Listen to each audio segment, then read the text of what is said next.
Oke,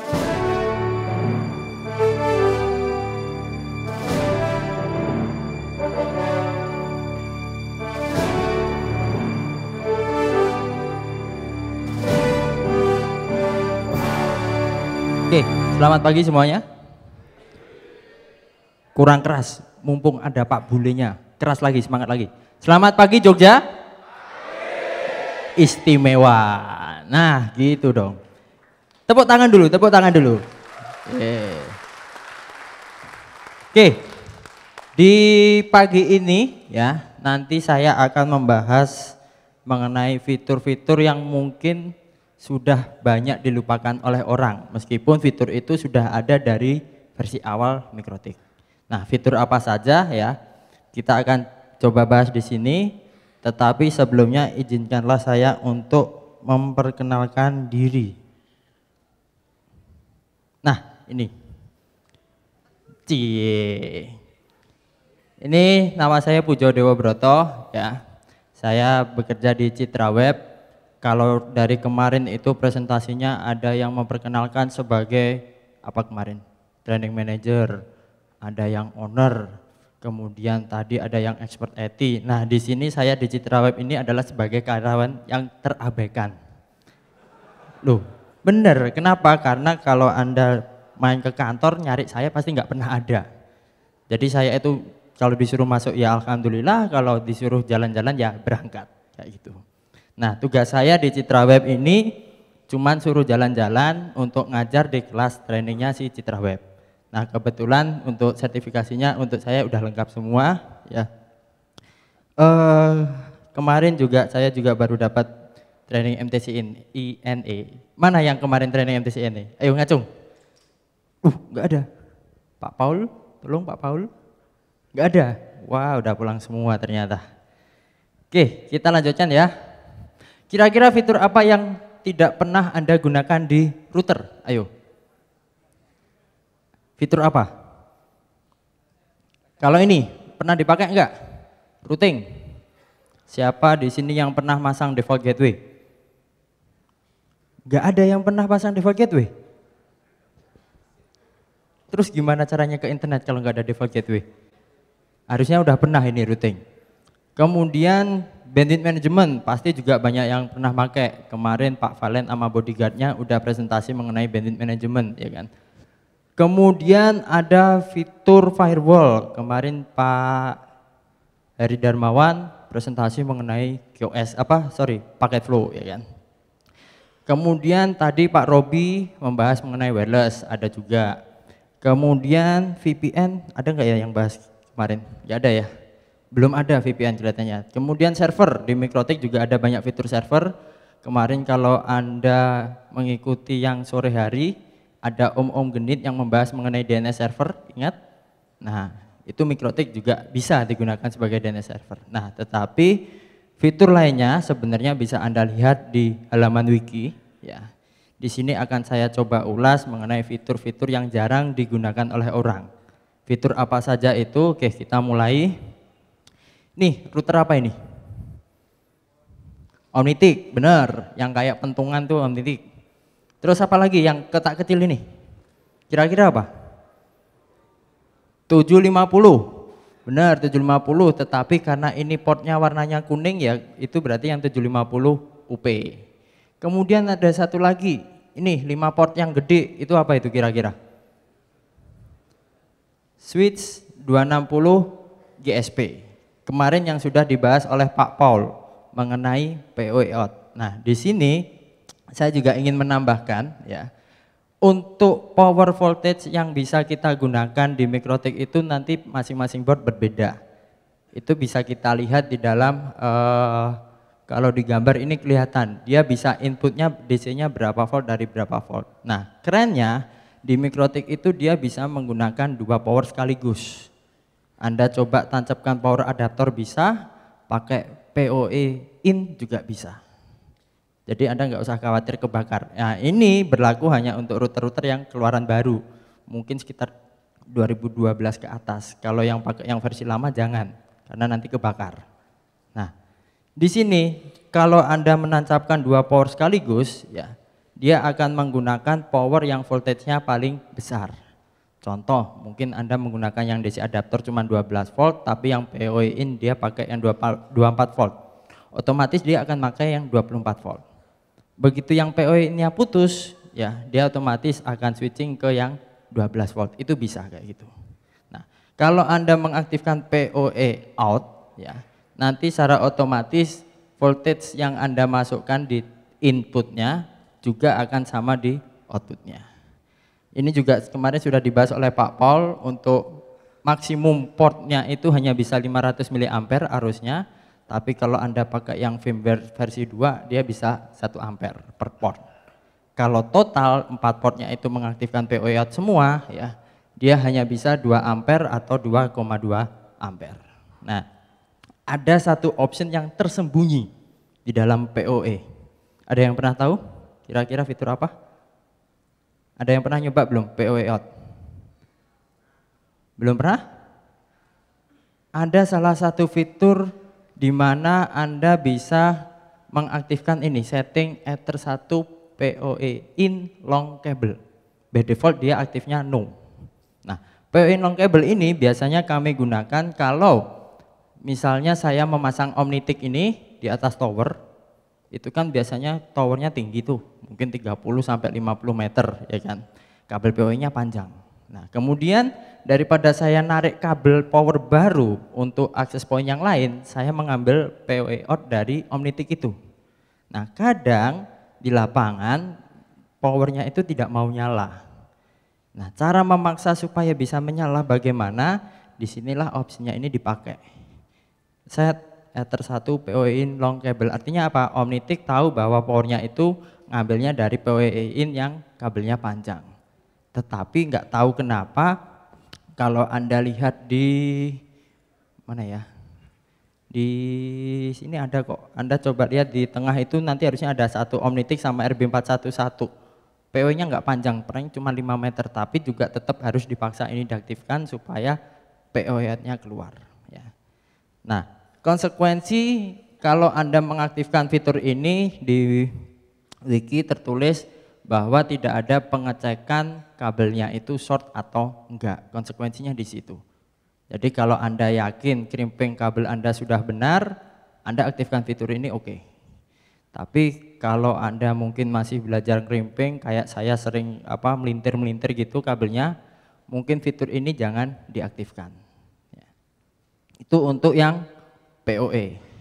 Kemudian fitur ada lagi AP accounting. Apa itu AP accounting? Belum pernah ada yang nyoba? Belum, berarti benar, ini benar-benar fitur yang terlupakan. Ya Pak? Untuk gajian, ya itu kalau urusan sama orang keuangan memang kayak gitu.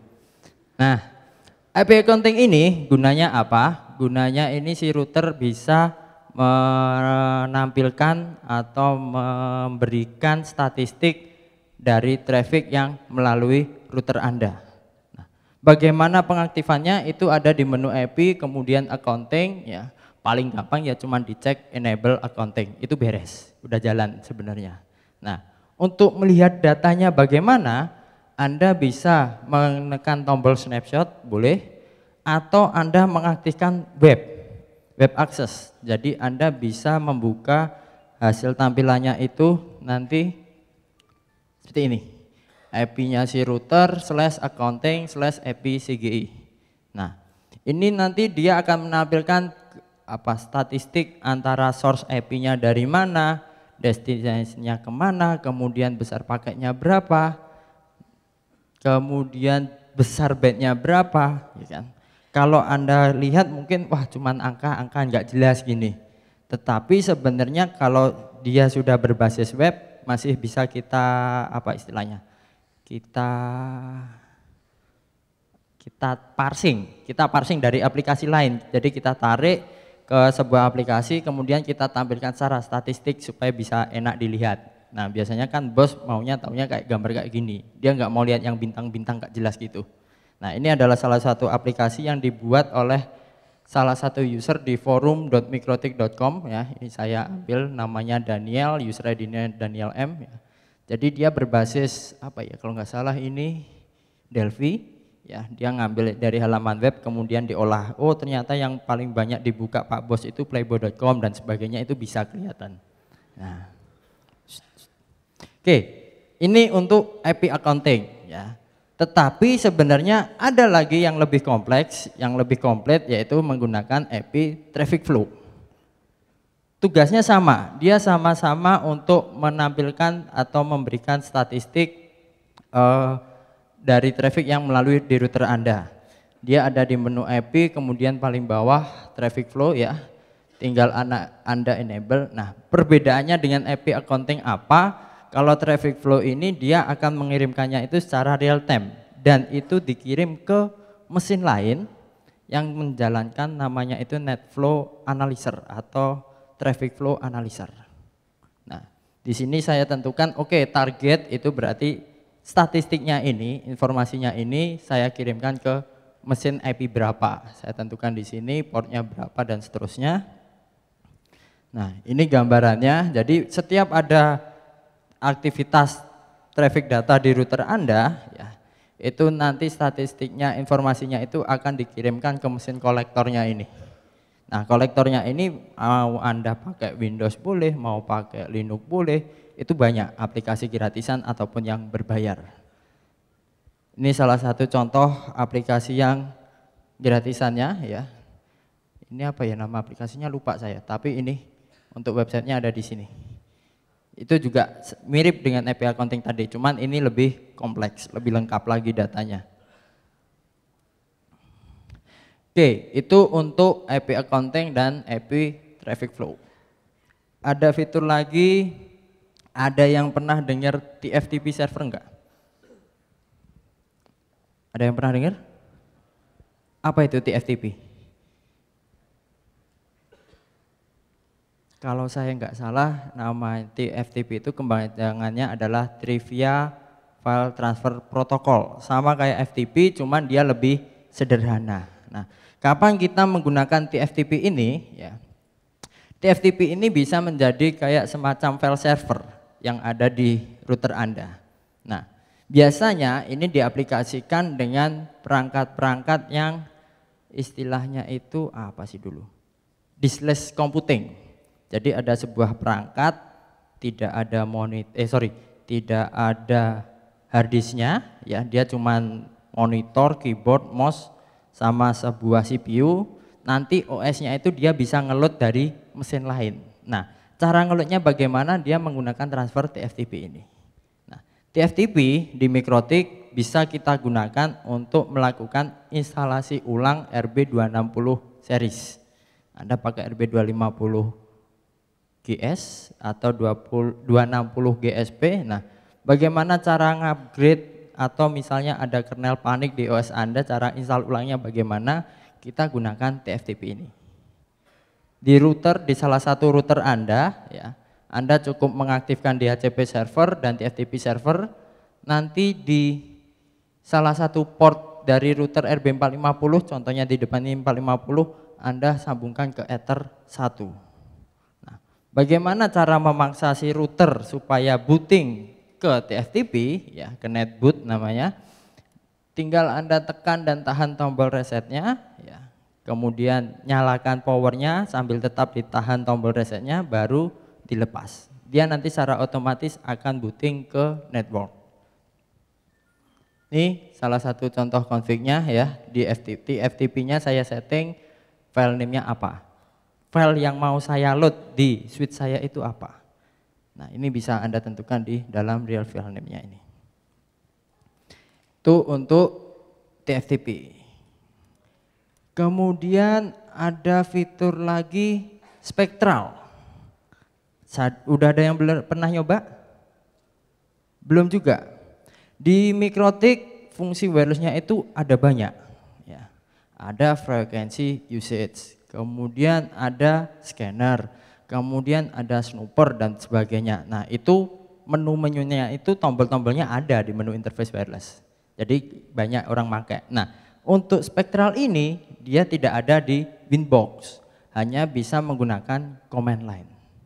Dengan menggunakan perintah interface wireless spectral history WLAN 1 range frekuensinya berapa, nanti dia bisa menampilkan penggunaan frekuensi yang ada di area Anda. Nah, beda dengan kalau Anda menggunakan yang frekuensi usage atau scanner, ya. Dua menu itu hanya melakukan scanning untuk perangkat-perangkat yang berbasis 802.11 atau Wi-Fi.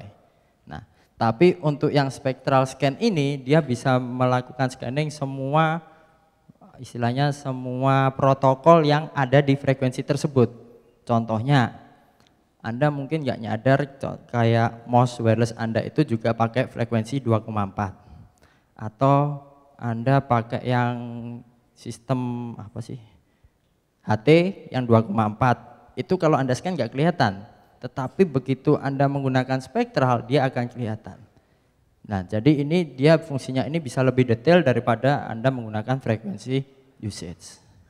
Nah, selain spectral scan, ada juga, tadi spectral history namanya. Nah, ini yang spectral scan. Fungsinya sama, cuman ini lebih, tampilannya ini lebih ke bentuk dot. Semakin panjang dotnya itu bukan berarti semakin keren, bukan. Tetapi justru semakin padat frekuensinya. Nah, Anda harus pakai yang dotnya paling sedikit. Tetapi fitur spectral scan dan spectral history ini ya, hanya berfungsi secara maksimal kalau wireless card Anda itu menggunakan yang berbasis Atheros Merlin. Tipe-tipenya itu AR9220, 9223 dan sebagainya. Kalau saya nggak salah ini adalah card wireless R52N, R5N, R2N. Dia menggunakan wireless card chipset ini. Untuk yang produk baru saya nggak hafal, bisa Anda lihat. Selama dia pakai Atheros Merlin, harusnya spectral scan ini bisa digunakan. Kemudian wireless alignment. Ada yang pernah nyoba? Ini biasanya digunakan untuk melakukan pointing. Nah, kalau Anda pernah ngalami pasang wireless ya di ketinggian mungkin 30 meter, 40 meter ya. Ada satu orang di atas, kemudian satu orang yang lagi nge-remote sambil teriak-teriak, kiri-kiri coy, kanan-kanan coy, terus-terus gitu kan. Nah, kalau Anda menggunakan wireless alignment ini ya, nanti Anda itu bisa melakukan pointing berdasarkan beeper atau audio yang ada di router Anda. Jadi Anda bisa tentukan di sini wireless alignment, Anda kunci MAC address-nya berapa, kemudian Anda target sinyalnya yang pengen Anda scan itu berapa ya. Nanti dia itu akan bunyi tit tit tit gitu.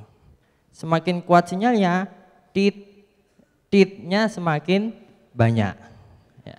Kalau semakin lemah ya titnya lebih semakin renggang kayak gitu. Saya nggak berani agak cepat, bahaya. Ini untuk wireless alignment. Jadi Anda di atas tower nggak perlu lagi teriak-teriak, cukup dengarkan bunyi titnya itu tadi. Ya.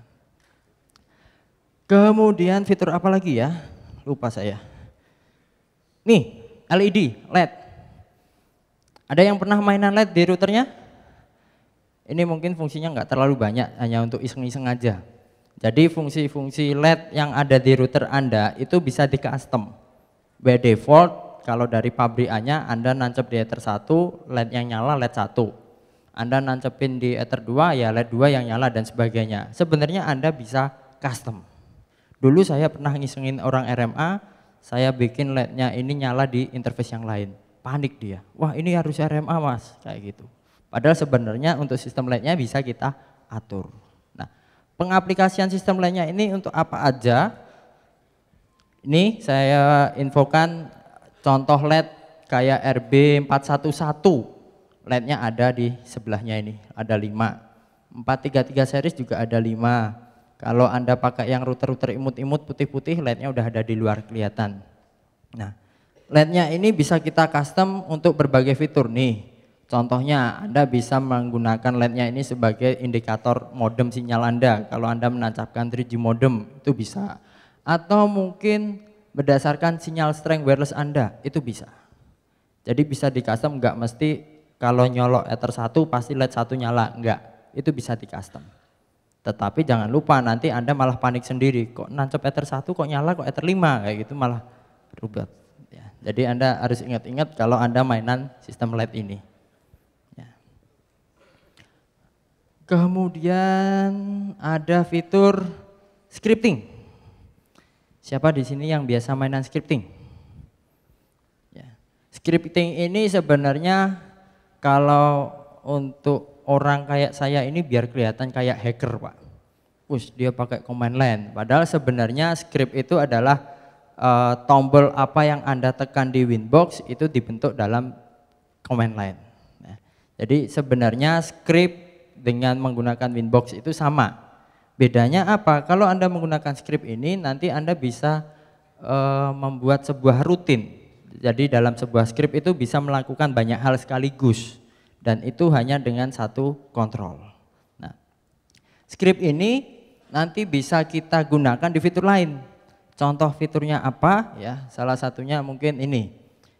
Ini saya tampilkan salah satu contoh untuk mengecek suhu. Ya, di situ ada cek suhu, bukan cek suhu siapa gitu, bukan. Cek suhu ini saya buat untuk memonitoring temperatur yang ada di router board.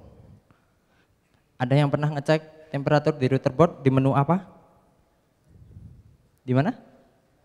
Di menu sistem, kemudian health, bener nggak? Anda harus menekan tombol menu sistem, kemudian menekan tombol health, benar. Nah, kalau Anda pengen buat script, ya berarti command line-nya sama. Sistem spasi health. Jadi apa yang Anda tekan di Winbox itu sama sebenarnya dengan apa yang harus Anda tuliskan. Nah, di sini saya contohnya untuk suhu di bawah 20 saya akan mengaktifkan beeper. Beepernya sekali. Kalau suhunya di antara 20 sampai 30 beepernya 2 kali dan seterusnya. Nah, ini adalah request dari salah satu orang kemarin yang Pak, gimana caranya saya bisa memonitor suhu yang ada di router board yang ada di data center tanpa harus melakukan remote. Nah, pakai ini. Jadi dari beepnya nanti kita bisa tahu suhunya itu berapa. Nah, beeper juga ada di beberapa perangkat router board yang harganya agak bagus. Kalau yang putih-putih kecil itu biasanya nggak ada beepernya. Nah, beeper ini bisa Anda gunakan di scripting dengan memvariasi ya, pakai perintah .2 beep, frekuensi yang pengen Anda generate itu frekuensi berapa ya, kemudian durasinya berapa lama, panjang beepnya itu berapa lama, itu bisa Anda custom. Kalau Anda jago, Anda malah bisa bikin lagu dari beepernya ini ya. Oke, beeper ya, contoh tadi beeper saya pasang di script ya. Scriptnya ini supaya bisa kita pakai, kita pasang lagi di yang namanya scheduler. Scheduler ini tugasnya dia akan menjalankan script berdasarkan waktu yang kita tentukan. Bisa hanya sekali berjalan atau per berapa lama dia akan selalu berjalan, itu bisa kita atur. Contoh, di sini saya melakukan scheduler, bikin sebuah rule scheduler pada saat start time-nya startup, artinya pada saat routernya baru menyala, ya, dia akan menjalankan script yang namanya cek suhu tadi, yang bunyi beep, beep kayak gitu tadi. Nah, pengecekannya ini dilakukan per 1 menit. Jadi per 1 menit scriptnya dijalankan, per 1 menit scriptnya dijalankan. Nah, ini bisa Anda custom. Biasanya scheduler ini dipakai untuk orang di kantor-kantor yang pelit bandwidth. Dari jam 8 sampai jam 12 nggak boleh browsing. Tapi begitu jam istirahat boleh browsing. Nah, ini biasanya memanfaatkan fitur scheduler ini. Ya. Kemudian ada fitur NetWatch. NetWatch ya, ini dia sebenarnya mirip dengan scheduler, tetapi dia lebih difokuskan gini. Dia akan melakukan ping ke sebuah host, ping ke sebuah IP ya. Dan Anda tentukan interval pengecekannya itu berapa lama. Kalau pingnya itu timeout, ya dia akan menjalankan sebuah script yang ada di tab down. Tapi kalau di ping dan dia reply, maka dia akan menjalankan script yang ada di up ini. Nah, ini biasanya kami gunakan untuk memonitoring koneksi wireless kami pada saat training. Kalau Anda pernah ikut training, pasti di sesi terakhir sebuah training itu kan ada ujian. Nah, gimana cara ngeceknya supaya usernya itu ternyata Kalau wirelessnya putus, saya langsung tahu. Nah, saya menggunakan fitur netwatch ini. Jadi per berapa ini contohnya? Per 1 menit saya akan melakukan ping ke IP 192.168.88.200. Kalau dia statusnya replay atau interface-nya aktif, IP-nya bisa diakses, dia akan melakukan script yang namanya jedul. Tapi kalau ternyata saat saya ping dia itu timeout, dia akan menjalankan script yang namanya modar. Nah, itu kayak gitu. Jadi Anda bisa secara istilahnya secara real time bisa tahu, oh ternyata wirelessnya putus, langsung saya cek, bisa kayak gitu. Nah, ini adalah salah satu fitur yang harusnya bisa kita gunakan untuk memonitoring jaringan kita. Pintar-pintarnya Anda bagaimana membuat skripnya. Kemudian setelah network, traffic monitor. Apa itu traffic monitor? Ada yang pernah nyoba? Belum pernah. Traffic monitor ini gunanya untuk melihat besar traffic yang ada di sebuah interface router kita. Nah, dari besar trafficnya itu berapa, itu bisa kita gunakan untuk men-trigger sebuah script juga. Contoh, siapa sini yang sudah main ke bootnya Citra Web? Belum ada yang main ke bootnya Citra Web? Yang ada mbak-mbaknya itu loh. Nah, di situ kan ada tumpuan router-router item-item silver itu, ya kan? Kalau Anda lihat di situ kan dia melakukan bandwidth test terus, benar nggak? Nah, ini sebenarnya saya generate dari traffic monitor ini. Jadi, begitu trafficnya kecil, saya akan melakukan bandwidth test 5 menit. Nanti begitu bandwidth test trafficnya besar kan, scriptnya berhenti. Begitu scriptnya berhenti, bandwidth testnya berhenti juga, saya akan melakukan lagi bandwidth test. Jadi gunanya traffic monitor ini adalah untuk men-trigger sebuah script ya, berdasarkan besar traffic yang Anda lewatkan. Contoh di sini, ini contohnya saya memonitor di interface Ether 2 ya. Kalau trafficnya itu TX-nya itu lebih besar dari 10 mega, saya akan menjalankan script eventnya itu awas si bos lagi download. Jadi mungkin bisa aja begitu bosnya itu download 10 mega 10 Mbps, interface-nya saya disable biar dia mati duluan. Interface-nya ya. Kemudian mungkin bisa juga mungkin di router Anda itu Ethernet-nya banyak. Anda nggak pengen Ethernet-nya itu dipakai oleh orang.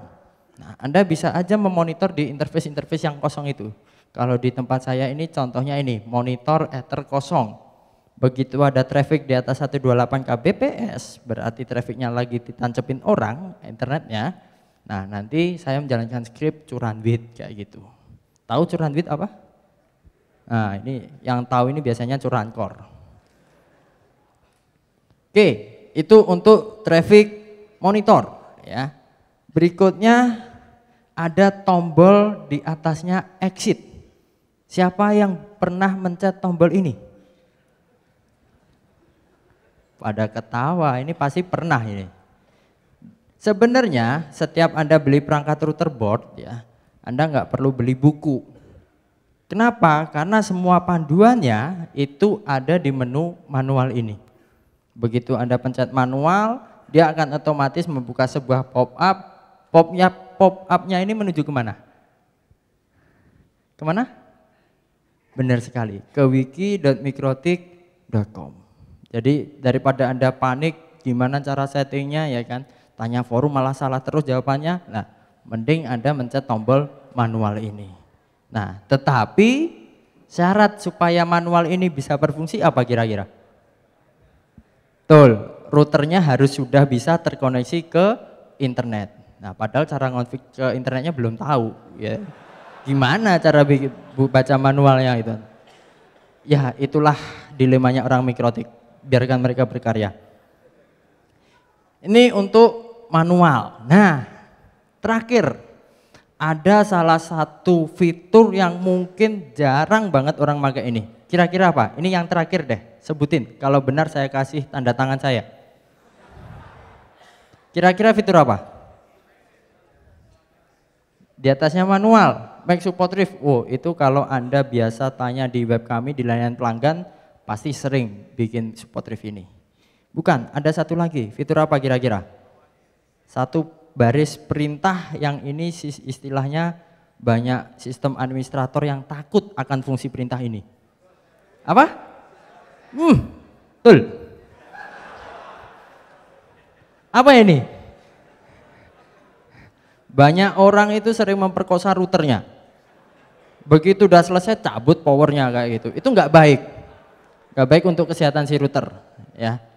Meskipun si router itu didesain untuk menyala terus menerus, kalaupun Anda pengen mematikan router Anda, terlebih X86 yang masih pakai hard disk butut kayak gitu, ya biasakan Anda menekan tombol sistem shutdown. Dengan menekan tombol sistem shutdown, nanti operating sistemnya itu akan berhenti secara otomatis, baru Anda matikan powernya. Nah, selain mematikan power, kerennya ternyata sistem shutdown ini juga mengakhiri presentasi saya. Ya. Jadi begitu tekan sistem shutdown, selesai presentasinya. Oke, terima kasih. Baik. Ada pertanyaan, Mas? Ada pertanyaan untuk 2 penyanyi dulu. Oh, yang depan-depan. 5. Kok depan-depan terus toh dari tadi yang tanya? Yang belakang-belakang mbak-mbak jilbaban itu loh. Dari tadi soalnya saya baca di streamingnya YouTube, wah ini kok cowok semua gitu, nggak enak. Oke, gimana Pak? Oke, makasih Pak. Saya dari Malang, dari PT Indomarin. Saya tertarik dengan yang monitoring suhu Pak. Monitoring suhu, Ya. oke. Yang ini ya. Bagaimana? Apakah ini bisa diintegrasikan dengan NetWatch? Artinya bahwa dia bisa ngirim SMS kalau pada saat suhu perangkat naik, dia bisa langsung ngirim SMS. Jadi artinya bahwa kita tidak perlu harus nunggu bunyinya dulu, tapi kita bisa tahu Langsung bahwa kirim SMS. apakah memungkinkan nggak ya? Oke, itu? Ya, oke, itu aja Pak. Terima kasih. Pertanyaannya bagus. Saya pengen sebuah skrip untuk memonitor suhu, ya, dan kemudian apabila itu melebihi sebuah range, dia akan mengirimkan SMS, benar? Nah, itu sebenarnya kurang tepat, Pak. Kenapa? Karena begitu suhunya naik, Anda harusnya ngompres routernya, Pak. Jangan kirim SMS. Ya, tapi serius. Sekarang jawaban serius. Jawaban tadi. Oke, saya jawab. Pertanyaannya apakah bisa kirim SMS? Jawabannya bisa. Selama di router Anda itu terhubung ke sebuah modem. Kalau di tempat saya kebetulan nggak ada modem yang nancap, nggak bisa. Tapi sebenarnya begitu ada modem dan kebaca PPP-nya, Anda bisa perintahkan di sini yang di sini do bip bip bipnya itu titit itu, nah itu diganti tool SMS send ke nomornya berapa, message-nya apa, kayak gitu bisa. Tapi hati-hati nanti pulsanya habis. Ya, hati-hati. Tapi jawabannya bisa.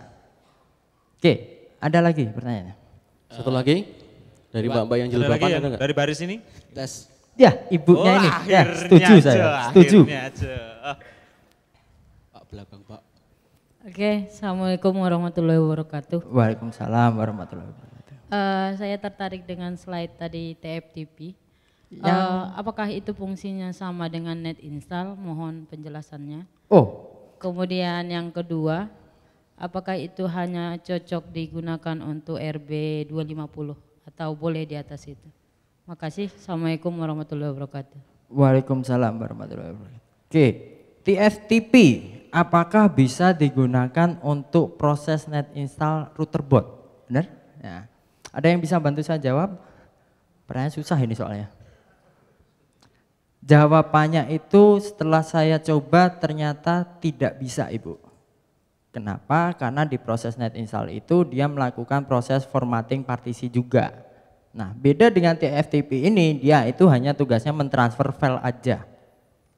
Ya, jadi beda. Proses net install itu dia ada proses untuk formatting baru diinstal baru. Nah, kalau TFTP ini modelnya dia cuma kirim filenya aja. Jadi kalau disamakan dengan net install jawabannya beda, tidak bisa. Nah, kalau di Mikrotik cara instalasi menggunakan TFTP itu memang hanya bisa untuk yang SWOS. RB250, 260, 260 GSP dan mungkin switch-switch yang lain yang menggunakan OS-nya SWOS, bukan router OS atau ROS. Jadi itu jawabannya. Tidak bisa digunakan untuk net install dan hanya bisa memang untuk SWOS series. Tapi kalau Anda menggunakan operating system lain, contohnya mungkin perangkat lain, Anda mungkin tadi pakai Ubuntu apa sih namanya, LTSP ya kalau saya nggak salah, yang thin client itu bisa menggunakan fitur TFTP kayak gini juga. Jadi ini sebenarnya bukan close hanya untuk sesama MikroTik, enggak, tapi bisa digunakan untuk operating system lain. Yang penting filenya bisa Anda load di routernya. Oke, itu jawabannya. Masih ada waktu? Pak, Kok pas saya pertanyaan banyak Thomas? Nah, emang dibikin ya? Pak. Oke, silakan sini, Pak. Iya, paling belakang tuh. Oh, udah berdiri belum, Pak? Coba berdiri, Pak. Udah. Saya tertarik yang LED tadi, Pak. Sebentar, ini Pojok kelihatannya ada belakang, dua pojok suara. belakang. Yang paling pojok dulu sana Pak, kasihan yang paling ujung sana, tuh. Oke. Saya tertarik dengan yang LED tadi, Pak. LED. Mana LED-nya? Nih, oke. Iya. Itu kan di situ ada modem sinyal ya, Pak. Betul Pak.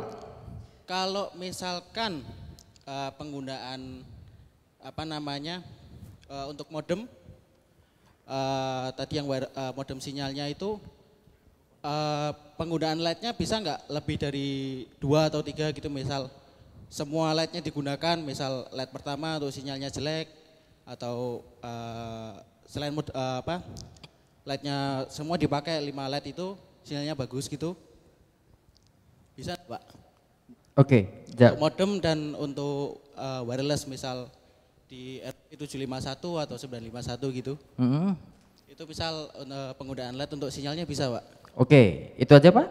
Udah itu saja. Oke, jadi pertanyaan, apakah semua LED yang ada di router itu bisa di custom? Ya. Jawabannya bisa. Ya. Tetapi begitu Anda mengaktifkan sebuah fitur, ya, tidak boleh ada fitur lain yang juga menggunakan LED yang sama. Contoh, saya pengen modem sinyal saya ini untuk memonitor range sinyal, saya pakai 5 LED semua. Dari LED 1 sampai LED 5. Berarti nanti untuk fungsi lain, ini contohnya kan ada nih interface activity defaultnya dari bawaan. Itu harus saya disable. Kenapa? Karena LED 1 di sini sudah terdaftar untuk interface activity. Jadi kalau misalnya Anda pengen pakai 5 LED semua, ya berarti semua fungsi lainnya itu harus di-disable dulu. Jadi jawabannya semua LED bisa di custom, bisa digunakan ya, tetapi tidak boleh ada 2 tipe, ini tipe modem sinyal atau interface atau apapun nanti, tidak boleh menggunakan LED yang sama. Itu jawabannya. Super sekali jawabannya? Super, luar biasa, istimewa. Masih ada waktu Mas? Masih satu lagi, udah bawa mic soalnya. Dikerjain. Assalamualaikum warahmatullahi wabarakatuh. Waalaikumsalam warahmatullahi Saya wabarakatuh. Anis dari CV Teknisi Keliling Jember. Saya ada 2 pertanyaan sebenarnya Pak. Yang pertama, apakah TFTP server tadi bisa dikombinasikan dengan Samba, SMB yang ada di fitur mungkin RB951U, jadi dikombinasikan dengan Samba.